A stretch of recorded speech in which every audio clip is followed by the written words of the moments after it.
ไม้สบายดีไอ้ สบายดีเก่ง เห็นอย่างนี้ข้างหน้า ไอ้กำลังสิเปลี่ยนกล่องน้ำมันมาพอดีเลยมาซอยไอ้เปลี่ยนใช่ไหม เดี๋ยวไอ้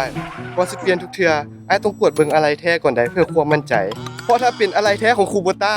จะออกแบบมาให้ทนทานกับเวียกงานหนักโดยเฉพาะและที่สำคัญถ้าเป็นสินค้าแท้จะแสดงรายละเอียดขึ้นมา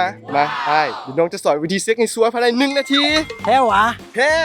ให้เปิดแอปขึ้นมาได้เลยแล้วเลือกเมนูตรวจสอบอะไร และเอาไปสแกนบอร์ด QR code อยู่ข้างกล่องได้เลยข้อมูลผลิตภัณฑ์ก็จะขึ้นมาทันทีซัมนี่ก็วางใจได้เลยว่า อันนี้แมนของแท้ได้มาตรฐานแน่นอน แล้วยังซ่องห้านค้าใกล้ๆได้เลยแอปจะแสดงแผนที่ห้านตัวแทนจำหน่ายที่ใกล้บ้านที่สุดให้ไปซื้ออยู่บนห้านเด้อจะได้ของแท้ 100% แน่นอน เป็นจังไดอ้ายดีบ่ ปัดทีโทเก่งสแกนปุ๊บฮู้ปั๊บเลยแบบนี้ไอ้ก็ใส่รถยางสบายใจบ่ต้องห่วงว่ารถซีเพกลางทุ่งนาอีกต่อไป แม่นแล้วอ้ายไส้ของแท้จังไดก็คุ้มค่าที่สุดอยู่แล้ว มีหลายเก่งมีของดีๆบอกไอ้เด้อ ได้เลยไอ้คูโบต้าแอปโหลดเลย